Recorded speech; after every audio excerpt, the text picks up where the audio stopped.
নমস্কার, আমার নাম রাহুল ভট্টাচার্য। আমি প্রতাপগড় বিধানসভার একজন সাধারণ ভোটার।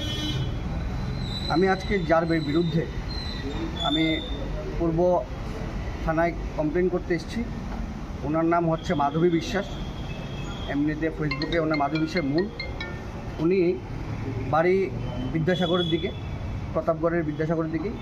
উনি আমাদের দেশের প্রধানমন্ত্রী, প্রধান সেবক, যাকে সারা ভারতবর্ষ যিনি জনপ্রিয়তায় আছেন, যা ভারতবর্ষের মানুষের জন্য দিনরাত পরিশ্রম করছেন এবং আমাদের রাজ্যের 2018 পর থেকে যে উন্নয়ন চলছে, যার নেতৃত্বে উন্নয়ন হচ্ছে, এই প্রধানমন্ত্রীজি মাতা এবং আমাদের 51 শক্তিপীঠ মাতা ত্রিপুরেশ্বরী মন্দির, মাতা ত্রিপুরেশ্বরী মন্দিরকে নিয়ে, দেশের প্রধানমন্ত্রীকে নিয়ে এবং তার সঙ্গে আমাদের আগরতলা পৌর নিগমের মাননীয় মেয়র সাহেবকে নিয়ে এই মহিলা মাধবী বিশ্বাস নামে মহিলা উনি কুরুচিকর মন্তব্য করেছেন।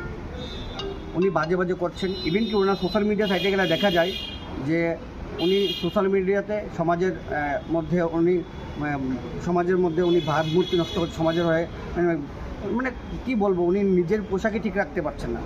তো যেই প্রধানমন্ত্রী দেশের গর্ব, যেই প্রধানমন্ত্রীর কারণে আমাদের রাজ্যের উন্নয়ন হচ্ছে 2018 পর থেকে, আমরা সবাই দেখতে পাচ্ছি 2018 পর থেকে আমাদের রাজ্যের উন্নয়ন কীভাবে হচ্ছে, যা 2018 সালে আগে আমরা দেখতে পাইনি।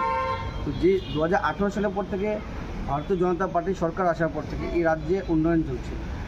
স্কুল কলেজ বলুন, শিক্ষা প্রতিষ্ঠান বলুন, স্বাস্থ্যের দিক দিয়ে বলুন, রাস্তার দিক দিয়ে বলুন, সব দিকে উন্নয়ন হচ্ছে। এমনকি আমাদের মাতা ত্রিপুরেশ্বরী মন্দিরকেও নতুনভাবে সাজিয়ে তোলা হয়েছে, অনেক প্রচুর টাকা ইয়ে করে। তো এত কিছু হচ্ছে আমাদের দেশের, আর আমাদের জাতি জনজাতির এই মিলনস্থল হচ্ছে মাতা ত্রিপুরেশ্বরীর 51 পীঠের এই মন্দির। এই মাকে নিয়ে পর্যন্ত এই কুরুচিকর মন্তব্য, দেশের প্রধানমন্ত্রীকে নিয়ে কুরুচিকর মন্তব্য। তার জন্যে আজকে পূর্ব মহিলা থানায় আর পূর্ব আগরতলা থানায় আমি যে ওসি সাহেব আছে ওনার কাছে আমি কমপ্লেন করেছি এই মহিলার বিরুদ্ধে, এবং এটা সুষ্ঠু বিচার হোক, এবং ওসি সাহেব আশ্বস্ত করেছেন উনি এই বিষয়টা দেখবেন এবং আইন অনুযায়ী ব্যবস্থা গ্রহণ করবেন। ধন্যবাদ।